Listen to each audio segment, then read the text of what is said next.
And welcome back. It's time for this week's Capitol Report with Pat McGuigan of CapitolBeatOK.com.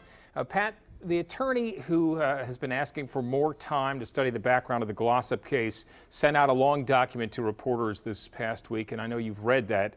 I know you've also encouraged Governor Fallin to give this attorney and other advocates more time, starting with a 60-day stay in Glossip's date with the lethal injection. What are your reflections now after reading this document? I do respect Don Knight. The document you referenced deals with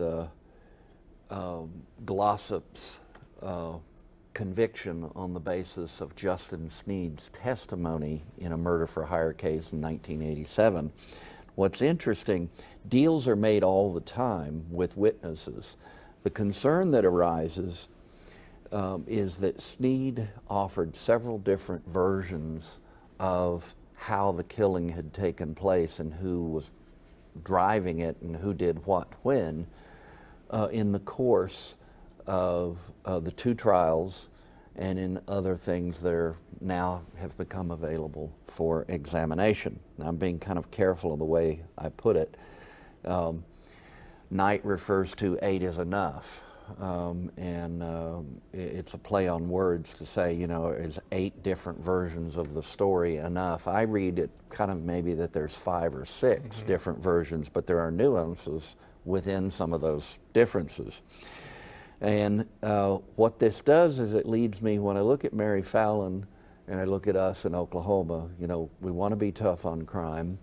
I supported justice reinvestment, which doesn't have anything directly to do with capital punishment. And Governor Fallin doesn't use that term so much anymore. She says we need to be smart on crime. I agree with her that we need to be smart on crime. There's been a lot of scriptural references that go back and forth on both sides of this argument. I would say that playing off Sister Helen Prejean, who said, you know, we need Beatitudes at the state capitol instead of or in place of the 10 Commandments. Hey, you know what? I support the 10 Commandments, and I support that 10 Commandments monument. What comes to mind is the book of Hosea, where the prophet said that God wants mercy, not sacrifice. I believe that the concerns are great enough that even if you support the 10 Commandments and believe that thou shalt not kill doesn't apply to the state's right to execute in some cases, even if you believe that, this 8 is enough document is enough to convince me that the governor ought to consider 60 more days for Glossip's advocates to have a shot at making absolutely sure we're doing the right thing. Well, she said that won't happen, but I suppose there's still time she could change her mind. Quickly, on a much less somber note, Oklahoma City gets a nice honor. Yeah, I'll just mention the Verizon company presented the Smart City Award.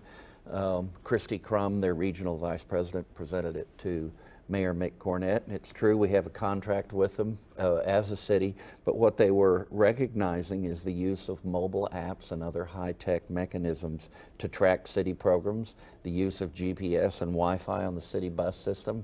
Hey, way to go, Mick, and it's a nice recognition. All right, well, you can read more about these and other topics at CapitolBeatOK.com. For Pat McGuigan, I'm Alex Cameron. Have a great day.